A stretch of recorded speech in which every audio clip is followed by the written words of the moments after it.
My lord, আমার learned friend Arindam রায় তার স্ত্রী নোলক রায় জামিন পিটিশন ফাইল করেছেন, কিন্তু আমি মনে করি এই জামিন পিটিশনটা মঞ্জুর করা উচিত হবে না। কারণ উনি যদি জামিন পেয়ে যান তাহলে উনি সাক্ষী এবং প্রমাণ দুটোর উপরই প্রভাব বিস্তার করবেন। ফার্স্ট অফ অল উনি অরিন্দম রায়ের স্ত্রী, অ্যান্ড সেকেন্ড অফ অল যে ফাইলটা আমরা পেয়েছি তাতে শুধুমাত্র নোলক রায়ের ফিঙ্গারপ্রিন্টই আছে। তার যথেষ্ট প্রমাণ আমার কাছে রয়েছে মাই লর্ড। তাহলে কোর্টের কাছে সেটা প্রডিউস করুন। নিশ্চয়ই my lord.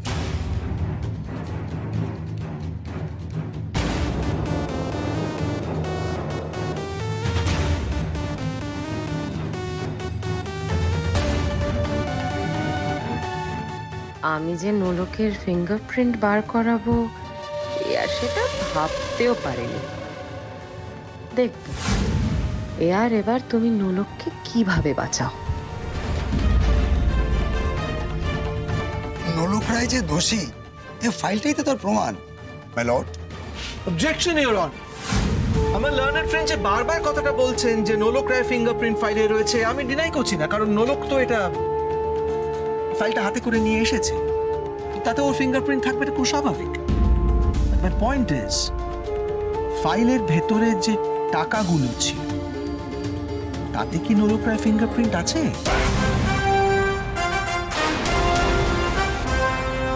That's the question.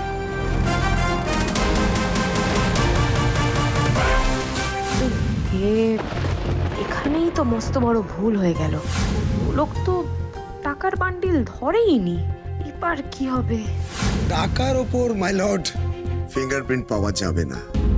না, কেন থাকবে না তার জন্য আমি একজন আমার সাক্ষীকে পেশ করতে চাই। সাক্ষীকে আদালতে হাজির করা হোক। সাক্ষী বিমল দত্ত হাজির।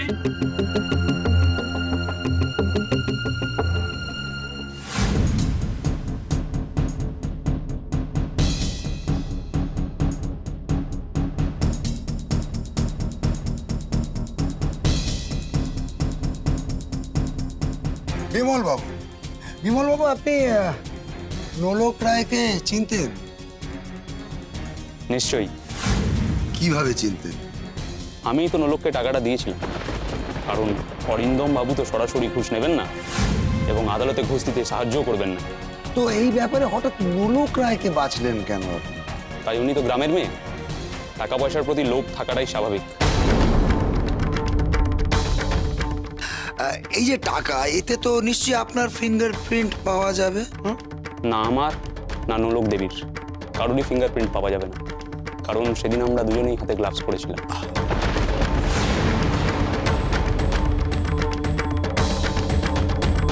Objection your lordship. বিমল বাবু এসব কি বলছে? মানে কে গ্রাম থেকে এসেছে, কে শহরে থাকে, তার সঙ্গে ঠিক হবে কোন মানুষের লোভ কম লোভ বেশি? তাছাড়া ইওর অনার, যদি কোর্ট অবমাননার দায় নোলক রায়ের জেল কাস্টাডি হতে পারে, তাহলে তো একই অপরাধে বিমল বাবুরও তাই হওয়া উচিত। আপনি শুধু যুক্তিগুলো তুলে ধরুন অ্যাডভোকেট রায়, বিচারের ভার আদালতের। সরি ইওর লর্ডশিপ, আমি শুধু এইটুকু বলতে চাইছি যে আমার কেন মনে হচ্ছে যে এই বিমল বাবু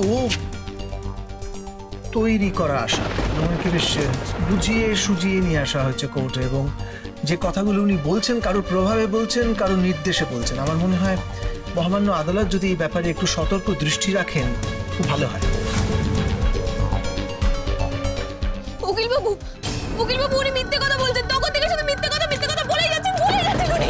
আমি ওই লোকটাকে চিনি না, আমি ওই লোকটাকে জানি না, কোনোদিন দেখিনি, কোনো পরিচয় নেই। আমি কি করে ওই লোকটাকে চিনবো? কি করে আমি ওর কাছ থেকে টাকা নেবো? আমি ফাইলটা তোমার ঘর থেকে নিয়ে এসেছিলাম, আমি সত্যি জানি না ওই ফাইলে টাকা কোথা থেকে। কেমন? আপনি চুপ করুন। হ্যাঁ, কোনটা ঠিক কোনটা ভুল সেটা কোর্ট ডিসাইড করবে, আপনি নন। অবজেকশন ইওর অনার, উনি আমার ক্লায়েন্টকে অলমোস্ট থ্রেট করছেন। এটা উনি করতে পারেন না।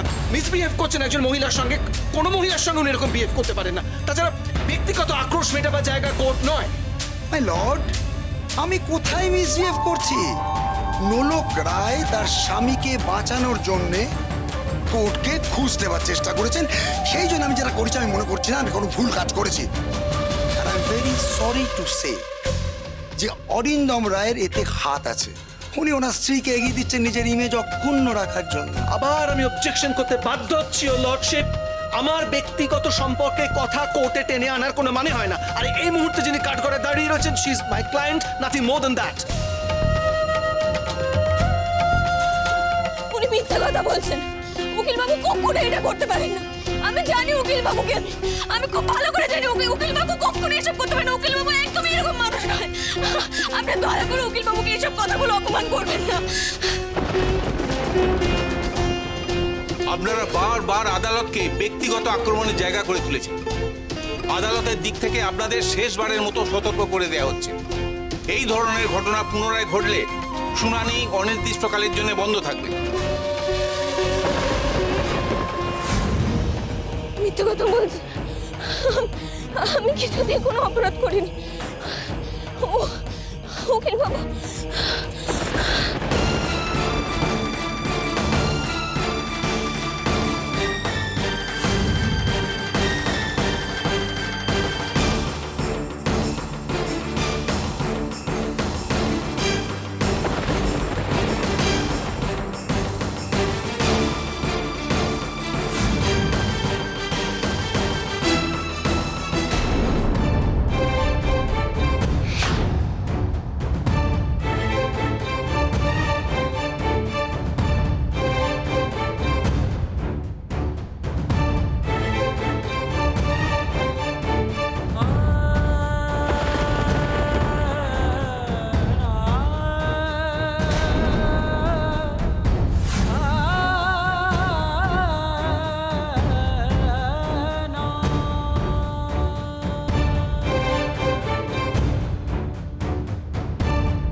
বাবা, কোর্টরুম নাকি বেডরুম?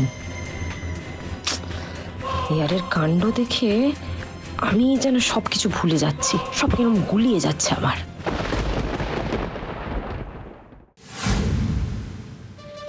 বাবা, কোর্টরুম নাকি বেডরুম?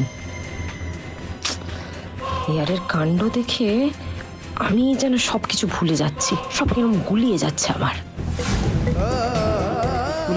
নোলক, নোলক, তাকাও তাকাও তাকাও তাকাও তাকাও এদিকে। শরীর খারাপ লাগছে?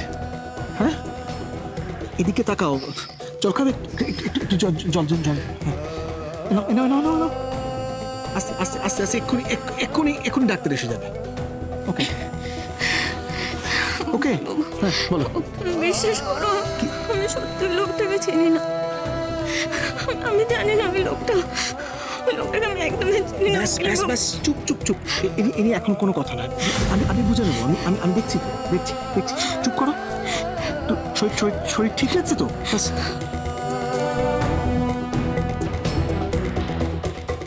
Order order. আদালতের শৃঙ্খলা বজায় রাখ অ্যাডভোকেট রায়। আপনি সত্যি পার্সোনাল হয়ে যাচ্ছেন, আদালত সেটা কখনো মেনে নেবে না। তাই আদালত আপনাকে ওয়ার্ন করছে, আপনি নিজেকে সংযত রাখুন। আপনি ফর্মালি একবার সাক্ষীকে ক্রস এক্সামিন করতে পারেন। I am really sorry your honour. নোলক নোলক নোলক, তাকাও তাকাও আমাদেরকে। ধরো এখানে ধরো, এখানে ধরো। দাঁড়াও দাঁড়াও দাঁড়াও, ঠিক ঠিক ঠিক করে দাঁড়াও, ঠিক করে দাঁড়াও। Your honour, I am extremely sorry. আমি এখন কোনো ক্রস এক্সামিনেশনে যেতে পারছি না। আমার ক্লায়েন্ট নোলক রায় অসুস্থ হয়ে পড়েছে। সো আমি রিকোয়েস্ট করতে চাই ইওর অনার যে কাস্টাডিতে ওকে একটা সেপারেট একটা ঘরের যদি ব্যবস্থা করা যায়, মানবিকতার খাতিরে ইওর অনার, প্লিজ কনসিডার। আদালত সহৃদয়ের সাথে এই বিষয়টি দেখছে, আপনি চিন্তা করবেন।